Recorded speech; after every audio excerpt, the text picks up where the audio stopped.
السلام عليكم ورحمة الله وبركاته أعزائي المشتركين معانا في قناة الدكتور. النهاردة إن شاء الله هنتكلم عن موضوع مهم جدا، وهو موضوع إمتى نعمل مزرعة بول. إيه الوقت اللي نعمل فيه مزرعة بول؟ مبدئيا كده، إحنا لو جه واحد عنده شكوى من مجرى البول، عنده تقطيع في المية، عنده حرقان أو ألم أثناء التبول، أو واحدة حامل في أول 3 شهور عندها مشكلة في البول، المفروض بنعمل لها دايما تحليل بول أو بنعمل له تحليل بول. طيب تحليل البول بيطلع لنا فيه نسبة صديد، بيطلع فيه نسبة أملاح، بيطلع فيه نسبة بروتين نازلة في البول، بيطلع حاجات كتير. احنا اللي يخصنا دلوقتي نسبة الالتهابات ونسبة الصديد والأملاح اللي موجودة في البول.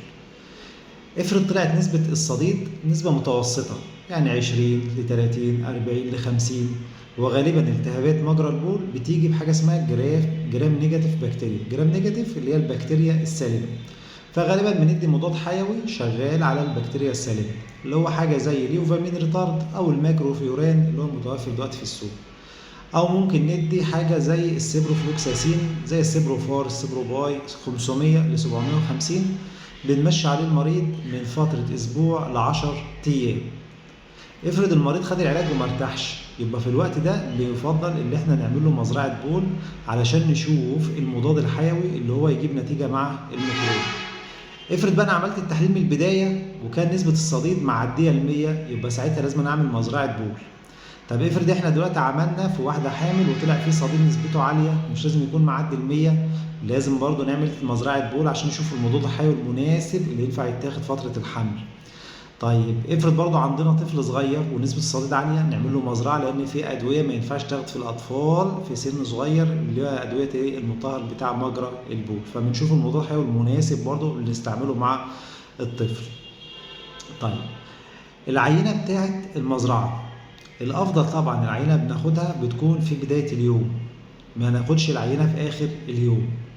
تاني حاجة لما نيجي ناخد العينة ما ناخدش العينة اللي نازلة في البداية، يعني عينة البول مش أول ما يجي يعمل بول ناخد عينة، لا نستنى في المتوسط.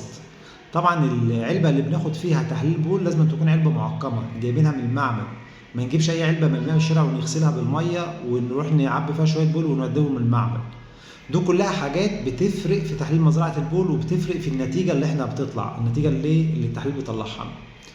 يبقى احنا دلوقتي عرفنا تحليل مزرعة البول ده فايدته اللي احنا بنحدد بيه المضاد الحيوي عشان الصديد اللي موجود، عشان ما نقدرش ناخد مضادات حيوية على الفاضي والمليان. عرفنا التوقيت المناسب اللي بناخد فيه تحليل المزرعة. عرفنا برضو فايدة تحديد التحليل بتاع مزرعة البول. وعاوز اقول لكم ان الصديد اللي موجود في البول ده من الحاجات اللي بتعمل حمى مخفية. يعني حمى مخفية يعني ايه؟ يعني واحد جاي له سخونية شديدة وعنده التهابات وصديد في مجرى البول، وعمال ياخد مضادات حيويه عشان حاجات اصلا هو مش عارف بياخدها ليه، وفي الاخر يطلع الصديد موجود في البول وعامل له حاجه اسمها حمى مخفيه، وهي دي اللي عامله له السخونيه المستمره. ودي كانت معلومه سريعه النهارده حبيت اقولها لكم مع الدكتور خليفه مختار خليفه، اخصائي الكبد والجهاز الهضمي والحميات، واتمنى ان شاء الله اكون بفيدكم باستمرار، واسالكم الدعاء، وان شاء الله اشوفكم في حلقات جايه كتير، والسلام عليكم ورحمه الله وبركاته.